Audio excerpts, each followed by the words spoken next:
ഭക്ഷണത്തിൽ രാസലഹരി കലർത്തി ലഹരിക്കടിമയാക്കി പ്രായപൂർത്തിയാകാത്ത പെൺകുട്ടിയെ വർഷങ്ങളോളം പീഡിപ്പിച്ചു. 23-കാരൻ അറസ്റ്റിൽ. ഇൻസ്റ്റഗ്രാമിലൂടെ പരിചയപ്പെട്ട പെൺകുട്ടിയെയാണ് പീഡനത്തിനിരയാക്കിയത്.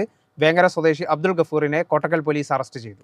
വേങ്ങര ചേരൂർ സ്വദേശി ആലുങ്ങൽ അബ്ദുൾ ഗഫൂറിനെയാണ് കോട്ടക്കൽ പോലീസ് അറസ്റ്റ് ചെയ്തത്. ഇൻസ്റ്റാഗ്രാം വഴി പരിചയപ്പെട്ട പ്രായപൂർത്തിയാകാത്ത പെൺകുട്ടിയെ 5 വർഷത്തോളമാണ് ഗഫൂർ പീഡനത്തിനിരയാക്കിയത്. ഭക്ഷണത്തിൽ രാസലഹരി കലർത്തി നൽകി ലഹരിക്ക് അടിമയാക്കിയായിരുന്നു പീഡനം. 2020 +1 വിദ്യാർത്ഥിനിയായിരിക്കെ തുടങ്ങിയ പീഡനം 2025 മാർച്ച് വരെ തുടർന്നു. അതിജീവിതയുടെ നഗ്നദൃശ്യം പകർത്തിയ പ്രതി സ്വർണ്ണാഭരണവും തട്ടിയെടുത്തെന്ന് പോലീസ് പറയുന്നു. ചികിത്സയ്ക്ക് പിന്നാലെ ലഹരിയിൽ നിന്ന് മോചിതയായ ശേഷമാണ് പെൺകുട്ടി പോലീസിൽ പരാതി നൽകിയത്.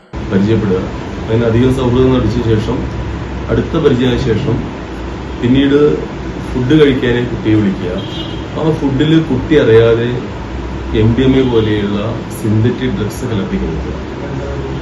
അങ്ങനെ കുട്ടിയുടെ ഒരു പ്രത്യേക ഒരു അടുപ്പം സ്ഥാപിച്ച ശേഷം പിന്നീട് ഇത്തരം ഫുഡുകൾ ഇടയ്ക്കിടയ്ക്ക് അഡ്മിനിസ്ട്രേഷൻ ചെയ്തു കൊടുത്ത് അങ്ങനെ കുട്ടിയെ മറ്റ് ലൈംഗികരണം ഉപയോഗിക്കുക. അങ്ങനെ കുട്ടിയെ പ്രണയത്തിന്റെ അടിമയാക്കി മാറ്റുക.